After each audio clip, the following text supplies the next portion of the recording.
Pentateuch. The Pentateuch reveals the relationship with God and His creation. Here we see the character of God, God's caring for His creation and covenant, all revealing the importance of relationship. God desires a relationship with creation. His character is seen in stories of divine creation and destruction, through battle and redemption, and promise and fulfillment. In the very first sentence of the Bible, in the beginning, God created the heavens and the earth. Genesis 1:1. God is the creator of all things. The first book of the Bible reveals the character of God as creator, Genesis 1:2, sustainer, Genesis 1:2, judge, Genesis 2:17, 3:6-8, 15:14, 18 through 19, and redeemer, Genesis 3:15. As sin entered the world through the disobedience of Adam and Eve, close relationship with God was broken.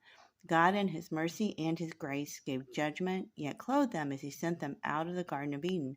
God had given Adam and Eve free will to choose, and when deceived, chose to believe the enemy instead of believing and standing on the words of God.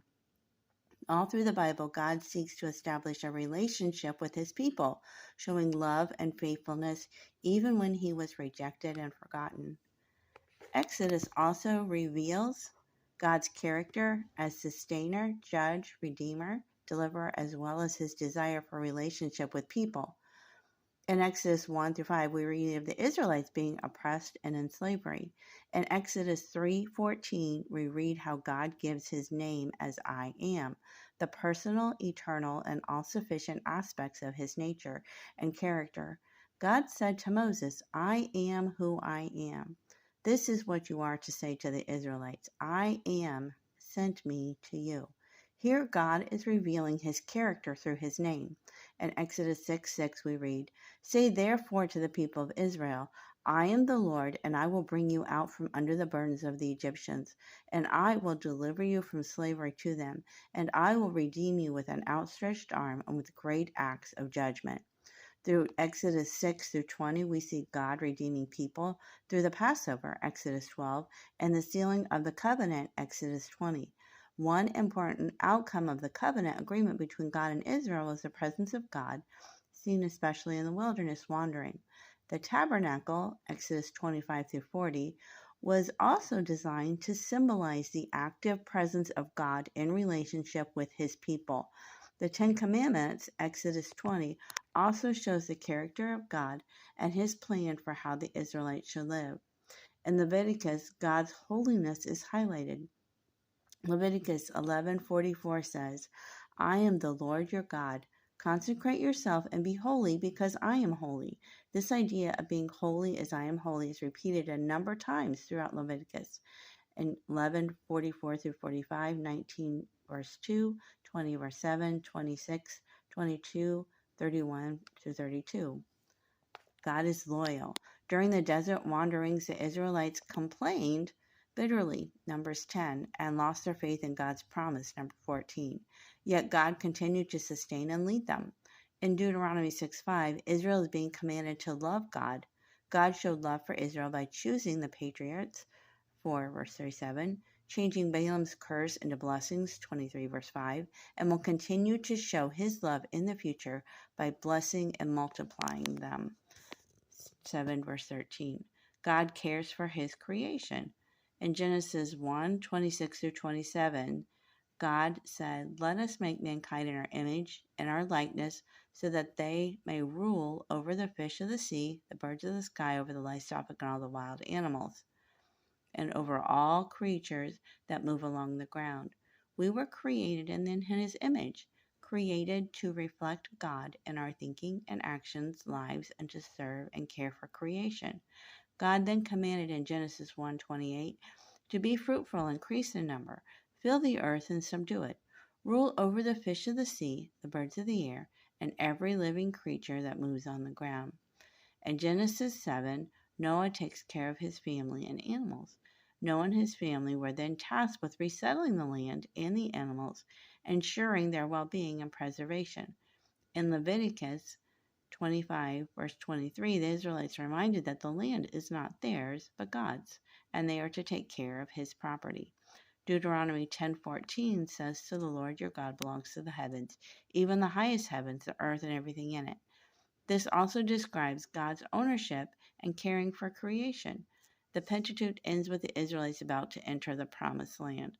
But before they do, they are given guidance as to how they are to care and settle in the land they were promised. God is a covenant God. In Genesis 1 to 2, we read of the first covenant between Adam and God with the promise of paradise on the condition that they do not eat from the tree of knowledge of good and evil.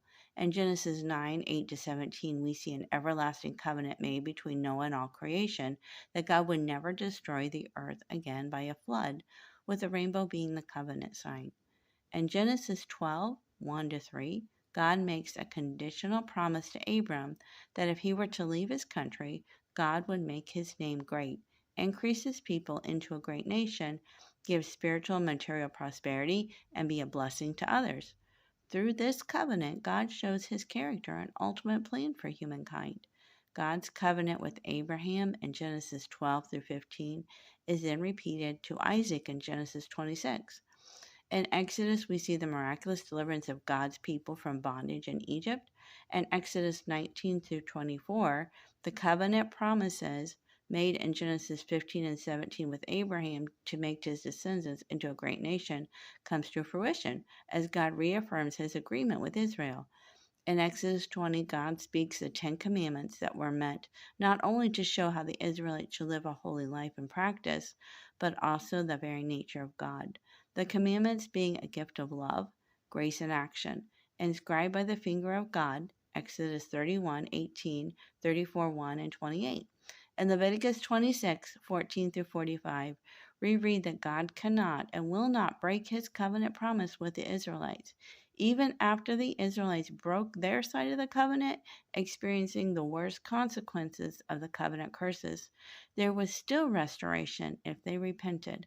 God's purpose was not to destroy them, but for them to grow and have hope. Deuteronomy shows Israel's failure to keep the covenants, receiving God's judgment, wrath, and punishment. Moses warned the Israelites of the dangers and threats that faced them in the promised land. Right from the beginning in Genesis, God understood that Israel would not keep the covenant. Yet it is very clear God will maintain the covenant and preserve his people, never rejecting them totally, but continuing to work in and through them.